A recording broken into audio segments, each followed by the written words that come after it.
Welcome to Vocal Tips in 10 with me, voice professional and your host, Amber Mog Cathy. The show where every week you'll get actionable tips in vocal technique, artistry, health, and more, all in 10 minutes or less. Your best voice is just a tip away, so let's go. Hello, friends. We are jumping into SOVT exercises today. I did a poll on Instagram not long ago asking you all what you wanted to learn more about. This was a biggie for a lot of you, so we're going to first talk about what does that mean? How do they work? Why do them? And then I want to give you examples of many SOVT exercises that you can try in your own voice. So number one, SOVT stands for semi-occluded vocal tract, which really just means a partially closed mouth.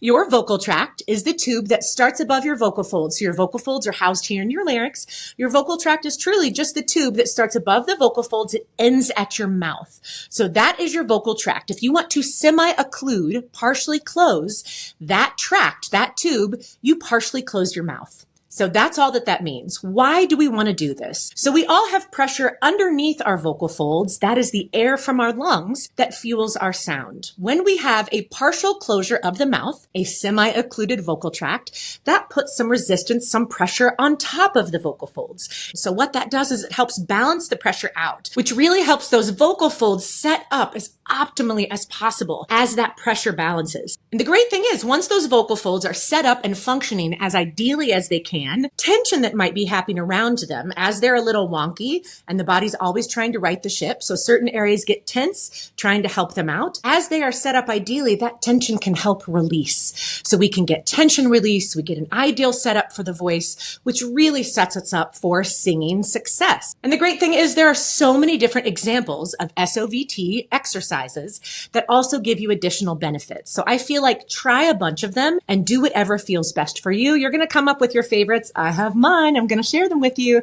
And then you're going to come up with ones that really help you get to the place you want to get, depending on what you've got going on that day, how you're feeling, what you're working on. So let's jump into it. So the mother of all semi-occluded vocal tract exercises is a straw into water. Voice scientists much more knowledgeable than myself have done studies about this, where they can genuinely measure the pressure and the benefit of these different SOVT exercises. And the one that comes out head and shoulders above everybody else is the straw into water. Here's the key that I think people get wrong. They get a big old cup of water, they just take a straw and shove it down at the bottom, and they're like, Amber, that doesn't feel good. I would imagine that doesn't feel good. The resistance here is coming from the straw into water. So when we put our mouth around the straw, that becomes the end of our vocal tract. So you know how I said the end of your vocal tract is your mouth? Sorry, you guys can hear clank. My straw, it's a metal straw in a metal cup. I'm like, that's great for a podcast. Just like make loads of noise, Amber. So when you wrap your lips around a straw, now the end of the straw becomes the end of your vocal tract. That's an important part, I think, that people need to think about. Then you're going to put that end of the straw into the water, maybe a ½ inch to an inch to try it out. I like the bigger size straw, boba tea to smoothie size. You can use drinking sized or larger. Go with what feels good for you. You want to take your straw, put it into the water, ½ inch to an inch. And what you really want to focus on is feeling buzz or hearing buzz around your lips. Hopefully you guys can hear that. If you want to see it, you can watch this on YouTube, like you can watch all episodes on YouTube. You will also see that I just splattered water right onto my face. I've got a full cup here, but it feels so good. Here's why the straw into water is the mother of all SOVT exercises. Like I said, all of these that I'm going to give you are semi-occluded, a partially closed mouth, which helps give you pressure on top of the vocal folds to balance out that pressure underneath, to help set up the vocal folds ideally, and then in turn help release some surrounding tension that might be happening.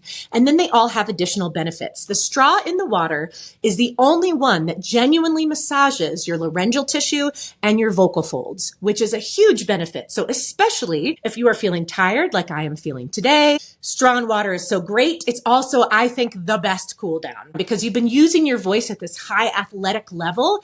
The straw in water is not only helping everything set up ideally, move back to speech, but it's massaging massaging everything. So you will wake up the next day very likely feeling better when it's time to sing again. So straw and water, one of my favorites. I use it with frequency, and especially if you are feeling tired, if you are getting over illness, I think you just can't beat it. So I mentioned before some of the smaller straw sets like this singing straw. I have a singing straw silicone that I'm going to be using today. I love this one. All the singing straw is, it's a smaller diameter straw that was sized specifically for voices so that you can get that really good resistance. This set comes with 3 in a set. Usually one straw feels good for me. Not always. If I'm feeling tired, I use 2 straws. So what does that do? The smaller the space, the more resistance. So when I use 2 straws, I have a bigger opening. It's less resistance. 3 straws, even less.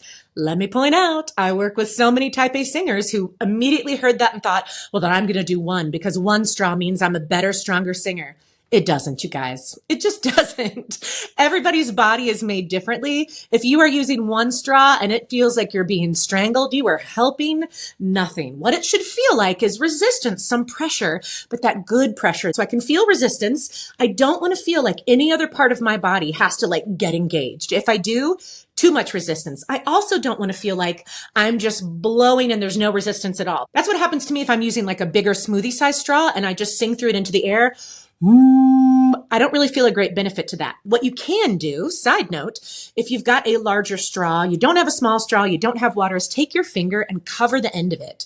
And you're going to have to play to find the coverage that feels good for you, and that will give you more resistance. That feels pretty darn good. But I love my singing straw. I use this thing with great frequency. I am an affiliate of theirs, I will point out, so I can get you a discount. I'll put that down in the show notes. There's lots of other great things to try too, and you don't have to have a tool like this. I have like every singing straw set that they make because they make it so easy for me. I can be in the car and driving and I can do a quick warm up, a quick cool down. I did it right before I jumped on today. It just really helps set my voice up efficiently. So let's talk about now SOVTs where you need nothing but your own self, your own body. And I want to give you a few different ones that will all give you different benefits. I love an SOVT that helps me lock in resonance. I'm a sucker for resonance. I think that as singers, it's just a huge, huge, huge piece of the puzzle. Your resonance really dictates the quality of the sound that your listeners hear. Also, locking into resonance can help our voice function so much easier and sound so much better for less work. And those are always the things I'm going for. I'm always working with vocalists to help them feel as great as possible and sound as great as possible for as little work as possible. So 2 of my favorite SOVT exercises for resonance. 1, the smiley V. You're going to put your teeth on your bottom lip like you're going to say the word van. Van. And you're just going to hold out that V. Oh, it feels so buzzy and good on my lips already. Again, you can take this on 1 note. You can move it into intervals. Arpeggiate an octave. The smiley V, one of my favorites. You can use it for anything. The other one that I love for resonance is called the blowfish, or some people call it a straw without a straw. Can you guys hear that great buzz? I know I'm such a nerd, but I'm like, oh, I love it so much. So the blowfish is like you're going to say the consonant W. Let's say the word win, but we never move to the IN. Win. Blowfish can be tricky for people. It makes the cheeks puff out. So another benefit of the blowfish, in addition to resonance, is it helps release some tension in the facial muscles. We can carry a lot of tension in the cheeks, guys. So this is a great one. But if you find the blowfish tricky, I like to try the pinky trumpet or the thumb trumpet. It's nothing that major. All you're going to do is put your thumb or your pinky in your mouth loosely so you could move it around if you needed to. And you're going to blow like you're blowing a trumpet. You can feel and hear that great buzz against your thumb. If that feels better for you, rock it like that. Or you might want to start like that and move the thumb out. Those are just some modifications that I feel like help make the blowfish much more successful for a lot of people when they're first trying it out. Then the SOVT that most people know, I think the most famous, the lip trill. This one's so great for a number of reasons. A big thing that it does, in addition to the benefits that all the SOVTs give us, it's great for breath management, like many of these are. It helps really get the lips, which is a big articulator, ready to go and helps release tension in the facial muscles. I love the lip trill. Again, you can take this on any exercise, into any song. What can be tricky for some singers with the lip trill is getting that seal. So you'll feel that Doesn't mean you're doing anything wrong. The little helper for that is take a finger on each side of your face, on either side of your mouth. I can't go too close to my mouth. You're going to have to play with your own body and voice and see what works for you. But I always tell people kind of mid-cheek around where dimples would go. You want to press in first and up. So I look like, if you're seeing me on YouTube, I totally look like the Joker, right? Where the cheeks are up because he's been dipped in acid. Yes, I'm a nerd in that way too. I totally look like the Joker, but it makes it so much easier. And then I feel like I'm getting ready to go over my 10 minutes, guys, but I want to let you know ones that really help release tension in the tongue, because that can be a big deal for a lot of us as singers. Two of my favorites, a raspberry. So that's the tongue out, like you're sticking your tongue out at somebody. So the tongue is trilling along with your bottom lip. That one is so great, again, for setting up the vocal folds efficiently, like all of these are, for help releasing surrounding tension, like all the SOVTs do. It's great for breath management, and it's really great for helping you relax that tongue. Raspberry, I do almost daily. And the other one is a tongue trill that's like a rolled R.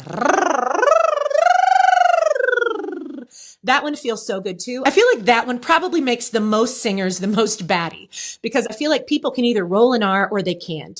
I am sure you can go to YouTube or pay somebody for a program to learn to roll an R. I just always feel like, why? There's other stuff you can do. If you can't roll an R, oh well, don't do that one. Do a raspberry. If the raspberry doesn't feel good, do a hum with your tongue out. You're literally going to just relax your tongue onto your bottom lip, blah. Close your mouth. It looks like a tongue sandwich. Your lips are the bread and your tongue is whatever you fill that sandwich with. You don't have to be able to do all of these. You just want to find the ones that feel best for you. And there are many more than these. I just wanted to let you guys know a little bit about what we're talking about when you hear SOVT, what a semi-occluded vocal tract exercise really means. What does it do? Why are they beneficial? They are so beneficial. They feel so good, and they can do so much in one exercise. So play with these. Go with the ones that feel best for you. There are many more for you to play with and try out. Like always, I've got multiple freebies for you guys, a free training, 2 weeks free of Vocal Pro, a free consultation. All of that will be down in the show notes. Happy singing, everybody, and I hope to see you in the next episode.